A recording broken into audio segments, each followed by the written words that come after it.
Welcome to today's podcast. My name is Pearlie Brewer, and I will be your host. Today's podcast guest is Shelley Langmaid. Shelley has a very special story to share with us today about her father, Bob Maltby.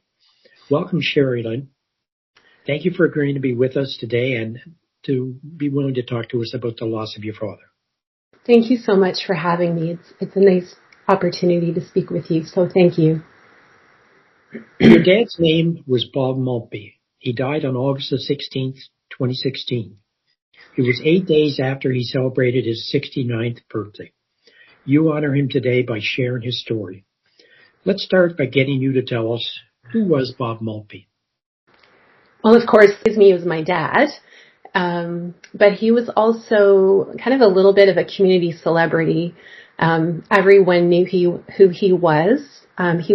He was what I would describe as an extrovert who thrived on being with people.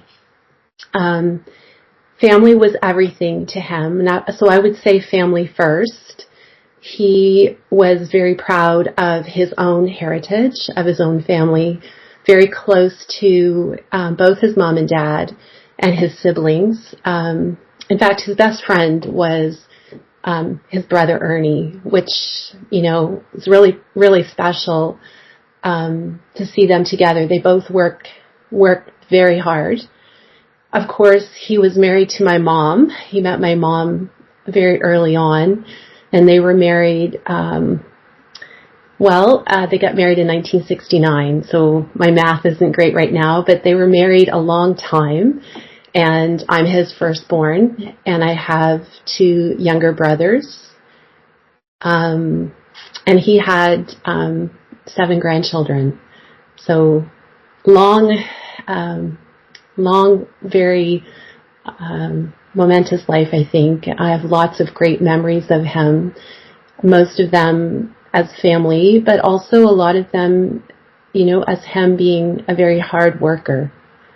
So, that's a pretty powerful reason for me to be here today. Why don't you share with us a couple of those stories that popped in your mind about your dad? Okay. One of them that's really significant, and I share this continuously with friends and colleagues. When I was about 5 years old, I remember, so I'm from a small community. I don't know if you know where the Miramichi is, but we're a pretty close-knit community, and I remember being shopping with my mom and coming out of this retail store and seeing all this smoke and being terrified. I'm a 5-year-old, and I seen at this fire, this huge fire, and my dad worked in a grocery store right next to this retail store, and the grocery store was literally burning down. And I saw my dad on the sidewalk with all these spectators, and of course his colleagues. My dad was working at that time. And it was really powerful for me because I saw my dad for the first time in my life really emotional. And his face it just said it all to me. And of course I was terrified for him, but also very relieved that he was okay. And what's really significant about that as well is I remember the next day, Dad piling myself and my brothers into the car. He drove a little Volkswagen Bug. I remember him driving us down, and it looked like a giant swimming pool. And I remember there was food floating in the water. And I remember there was a gentleman who, from our community, who was literally looking for food, to feed his family. And I remember my dad rolling down the window and driving up to him and saying, "Look, don't eat that. That's not safe." And taking the opportunity, my dad really cared about people, and he was open and as I said, extroverted, but the biggest heart you would ever meet. And he expressed that with his family, but also he had the biggest heart in every way. So working with people, caring for us as children, loving my mother, who deeply loved my mother, and his own family. I don't know, that's one of the most significant memories I have. Of course, just the generosity, the love he had for us as children. Family came first, and right up until his death, he spent a significant amount of time caring for us and giving. So proud of us, so proud of my mom, and so proud of his 7 grandchildren, each and every one of them. So what do you remember about the day of his accident? So my dad was 69, and at that time worked Monday to Friday. So it was a Friday when he had his accident. He turned 69 on Monday, August the 8th, and Friday, August the 6th, that would have been 5 days, so August the 13th, I guess. Sorry, again, the littlest things sometimes I don't remember, but my husband and 2 of my children, we were on Campobello Island, and we had limited cell service at that time. And on our way to vacation, the Sunday before my dad's birthday, I had called, happy birthday, Dad, I love you. And my mom said, it's not your birthday today, Shelley, it's tomorrow. And it's just, our tradition always is, I love you, I'll see you next time. Absolutely. Family first. I didn't want to miss his birthday. Sorry. And so we were on Campobello Island when he had his accident. My brother Rob, who is also a nurse, called to let us know. And we, rapidly we packed up our bags. All we knew was my dad had a brain bleed. That's all I knew at that time. And so we traveled home, and it was a long, long drive because Campobello Island, you can get to the island by ferry or by driving through the States. So my husband chose to drive through Maine. And what was so difficult and frustrating was I couldn't talk to anybody. I would get an occasional text from my brother Stephen, and then I wouldn't get any more. And at that point, my dad had been rushed from Miramichi Hospital to Moncton and was in neuro-intensive care then. So, of course, we drove there as quickly as we could. My son Jerome was home. He had stayed home from vacation for summer work. So, one vehicle family trying to figure out how we were going to get Jerome to Moncton. And, it was a long trip. And then, of course, I saw him. And I recognized that the brain bleed was way more than a brain bleed. Did they ever figure out what happened? It's interesting, Pearlie, coming to speak with you today, I felt the need to go back and read all the documents, and all the reports, because ultimately we don't know what happened to Dad. There's theories, but basically, and I just want to say, from our perspective, when you're grieving and you're in the midst of that, you don't think about what happened. I mean, ultimately, when we met Dad in the NICU, not the NICU, I work with babies, so, in the neuro-intensive care unit, when we saw my dad, he was in a coma. So he had a significant head injury, and when I saw him, I'm a nurse, so what I saw my dad, of course, but I also recognized his symptoms and recognized his body postures, like the way he was moving in the bed. I knew that he had a very significant head injury, and I ultimately knew in my heart that Dad was not going to wake up. And so at that point, I wasn't really thinking about what happened. I wasn't really aware of what happened. We knew that Dad was found on the floor. My dad worked in shipping and receiving. He was a clerk. And at that time, as no one witnessed, as far as we know, they found him in the ambulance report. They found him in a pool of blood unconscious on the floor. So ultimately,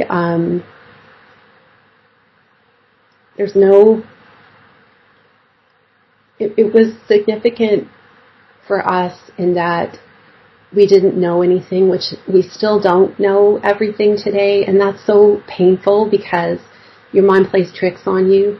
You know, you can start, like for me, I told myself stories about like filling in the gaps. You know, this is what happened. Oh my goodness.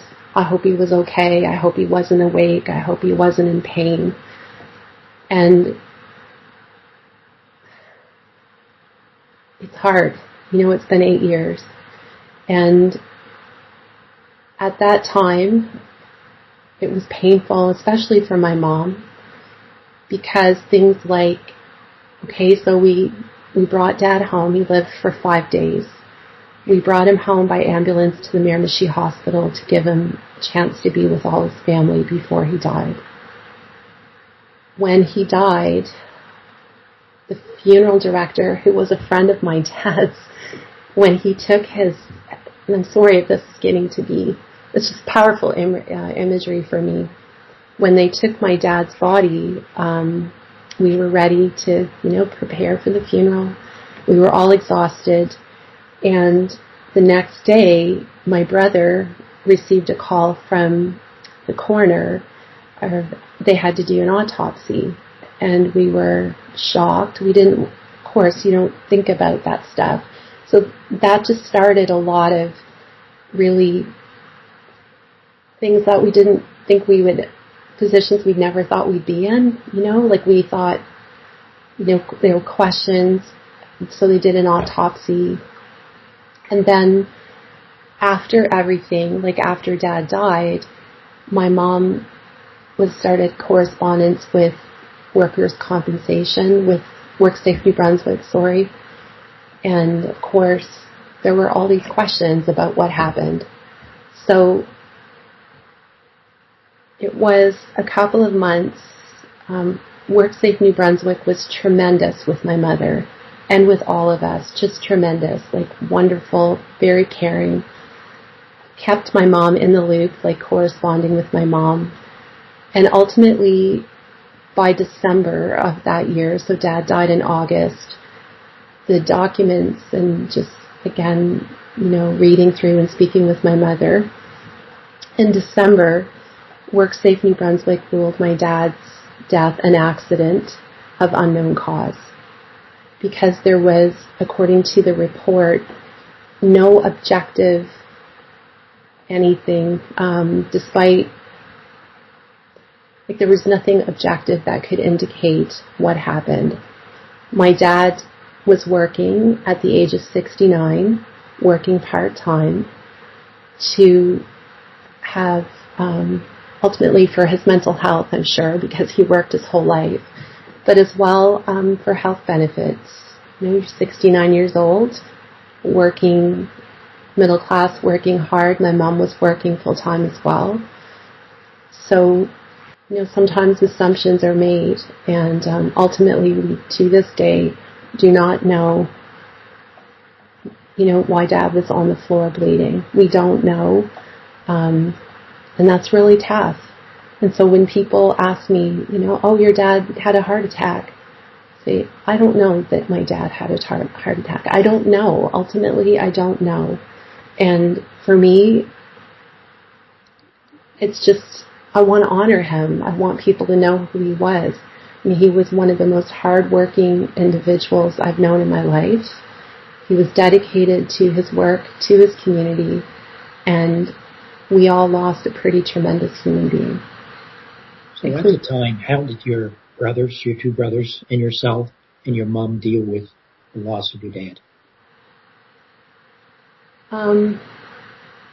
It was very traumatic for all of us. I can't speak to their feelings, but I can say that milestones, my mom lost her best friend. Mom spent every day, Dad would come home at noon and he made supper, which was really funny because my mom was a stay-at-home mom for years, and she would my dad loved food, so she made him all the fun stuff, and she was the cook. And at that point in my life, at Dad's life, he was cooking for her, you know. So it was really tough on her. My brother Rob and his 2 daughters live in Miramichi, and his wife, and so my dad spent a lot of time with them. Dad would pick them up at daycare. Dad would drive them to their activities. Like, he was very involved in everyone's life. So ultimately, it was devastating for my mom, devastating for my brother and his children, because he saw my dad every day. Or my dad would call and say, "Hey, you coming to supper? I'm making supper." My brother Stephen has 2 girls as well, and he lives in Rossday, and would come up to visit my dad, bring the girls and his wife. Every major event, you know, my dad, my mom were involved. Myself, I'm the oldest, and I have 3 children. And worried a lot. I'm the nurse, so I was always the person, you know. So, Dad, what are you doing today? How are you taking care of yourself today? Are you eating healthy food? Are you, you know? But ultimately, I've learned a lot about, like, reflecting back on how tough it was. And it was really tough. Things like Christmas, birthdays, his birthday, you know. I remember coming back from the funeral parlor and opening the fridge, and Dad's birthday cake was there, you know.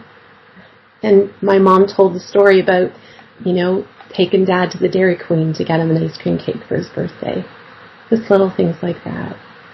I don't know if I really answered your question. Yeah, you sure did. You know, when you have a loss like this, and you know, you had your mom involved, you had 2 brothers, yourself, and you also mentioned your 7 grandchildren, and sometimes I don't think people realize that when someone passes away as a result of a workplace injury, it's not just 1 or 2 people that's affected. It's a whole family network. And you mentioned a number of your grandkids that will never get to really maybe know their grandfather, and that's always sad in itself. It is. It's incredibly sad. Our daughter Bethany is the oldest grandchild, and she is 28 now. And my dad did come to her high school graduation, which was really special, of course, and that was a big thing, and he's so proud of her. And but ultimately, that was the last graduation he saw. And then each of our children, each of their graduations, every single one of them, like my son Jerome, my daughter graduated from university. Our son Jerome graduated from university. He's 25. He's working hard. He works, you know, he works for the city. He works hard every day. He works labor. Our son Christopher is at community college studying trades. And my next would be my brother's daughter, Alexandra, graduated from university, working hard, become a CA. My niece, Sophie, in university. My brother, Rob, his 2 girls who still live in Miramichi. Eden is in her 3rd year university. And then his youngest granddaughter, Kate, who was very little when Dad died, is at UNB this year. So he would be telling you, if he met you, you wouldn't be able to get away, because he would just talk. You'd have to hear about every single grandchild, because he was incredibly proud. So you mentioned earlier that you were a nurse before your father's accident. Mm-hmm. How did your father's death affect you as a nurse? Oh, it was incredible, because sitting beside my dad when he was in a coma, I was on the other end of things. You know, I'd worked with families who were going through tragedy, but to be on the other end, being part of the tragedy, witnessing my dad and wondering about his pain, if he could hear me talking to him. That was powerful, and he was the person in my life, in my youth, who said, you should be a nurse. You'd be such a great nurse, Shelley. You should be a nurse. So I did. I became a nurse, and I have 3 children, and by the time I had my third, things were getting difficult being on the road and my husband with his work, that I decided to stay home for a while. And the way it works with the nursing profession is that you have to work a certain number of clinical hours to maintain an active practice. So after my third child, when he was nearly 3, I decided it was becoming too difficult to maintain that. So I decided to have an inactive practice. So I paid my registration dues every year, but I wasn't working as a nurse. So I decided, when I saw my dad, okay, it's time. I'm a nurse at heart. I'm going to do this. So going back to school, I did my refresher, and I'm going to tell you, it was hard because there's a difference between being 23, 22 studying, and I was nearly 50. But I'm so grateful I did it to be in the place I am today, because I feel that some of my education and then my own personal experience, that I'm in a place where I feel that I can give back. And it's really important to me. I think of my dad every single day when I go to work. I think of him every day. And I think, okay, Dad, I say to myself, how am I going to make a difference today? You made a difference. How can I honor you? That's really important to me. So you've become involved with Threads of Life. How has that helped you deal with the loss of your father? Oh my goodness, tremendously. So after Dad died, I decided that I was going to learn more about WorkSafe New Brunswick. I became hungry for information about workplace. Until you're in the middle of it, I can honestly say to you, I didn't think about workplace. I mean, as a nurse, I had to take courses every year on things like to stay safe at work and to safety for other people.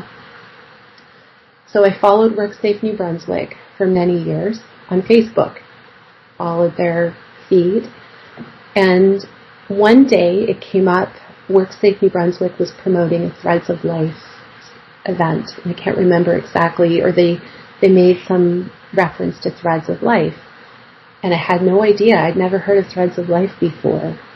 So I went on their website and read and followed events. And then I read about the Speakers Bureau. And I thought, you know what? That's something I can do. That's something I can do for Dad. Because in my career, I've been an adult educator and just a fierce advocate. And so then I reached out to Threads of Life, and it's only been over a year, about a year-ish. I reached out to them and I said, hey, are you looking for volunteers? I'd love to volunteer. And I heard back from them quickly and started, joining the Family Connect online, meeting online first off and learning and meeting people online. And then I went to the family forum. It changed my life. And I can't tell you how it changed my life. My husband, Wilfred, and myself, we traveled to Nova Scotia. And Friday night, the forum starts with a little memorial service. They asked me to bring a picture of my dad, and they asked me to send some pictures of Dad. I was not prepared for how moving that ceremony was. I sat at a table. To my right was a woman, a wife, a mom, who lost her husband only months after my dad, whose husband was in the same hospital, who had the same physician as my dad. To my left, I have WorkSafe New Brunswick. I have a man, a wife who lost their son. I was just moved beyond words. The care that I got that night when my dad's picture was up on the screen and they said my dad's name, the tears, my heart opened. To put my father's picture on a table with so many pictures of people who lost families, who were injured in the workplace, whose lives were changed forever. My heart, I thought, I started out in this organization, I wanted to be a volunteer. That night, my heart opened, and I felt like a member of a family. It was truly a family forum. And that whole weekend, I sat with people. We had workshops. We listened to people who benefited. We were given tools. My life has changed. That Sunday when my husband and I left, I recognized as well that not only did I lose my dad, but my husband lost him too. And that was really powerful. They're a beautiful organization. I can't say enough about them. And I talk about Threads of Life to whoever I can. It's very important to me. Yeah, and we'd certainly always like to remind anyone listening to our podcast today to certainly make your organization aware of the Threads of Life organization and what they do and what they have to offer folks that have lost loved ones on the job. And it's as easy, I always say, as Googling Threads of Life. And as you say, it's a tremendous organization. I've interviewed a number of people that have become involved in the organization, and their comments are the same as yours. It was life-saving to them. Yeah. For that reason, I don't think we can promote Threads of Life and what they do and make sure everybody's aware that they do exist, because a lot of people don't.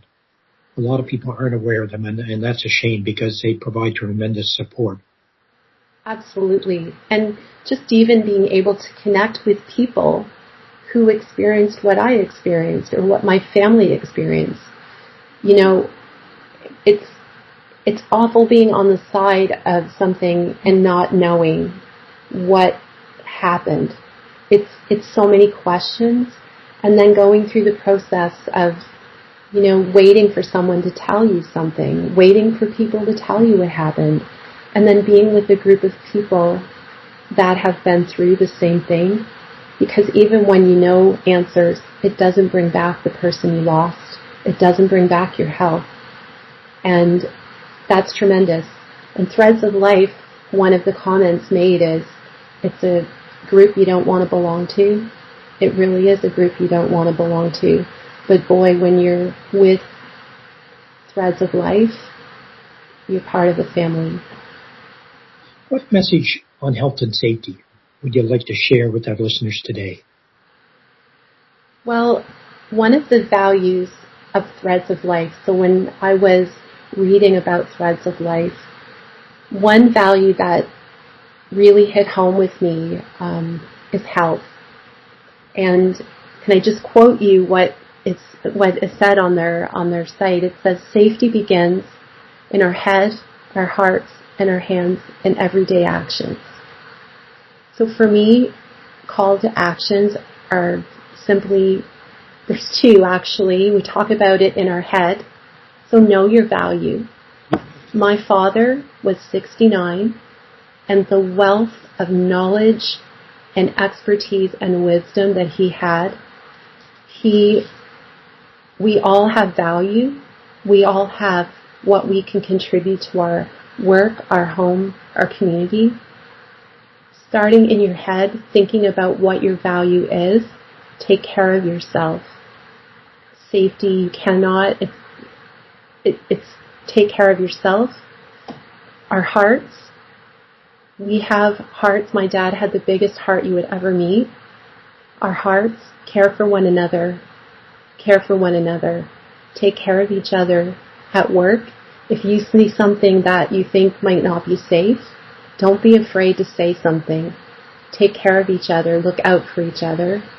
In our hands, there are lots of things that we can do. And for me, these are my calls to action. Take care of yourself and take care of other people. As I finish off this podcast, I always like to do it by asking, how are you and your family, your family network? How are you doing today? Thank you so much for asking that. I don't think we will ever, losing your family member to an accident is very powerful. My brothers and their girls and my husband and my children, I think we're all doing pretty well. But I can tell you, before I met you today, I spoke with both my brothers, and I wanted their blessing in doing this today because I know how painful it's been. My mom, she's a strong lady. I'm very proud of her. I know it's still very difficult for her every day because Dad was with her every day when she was a teenager.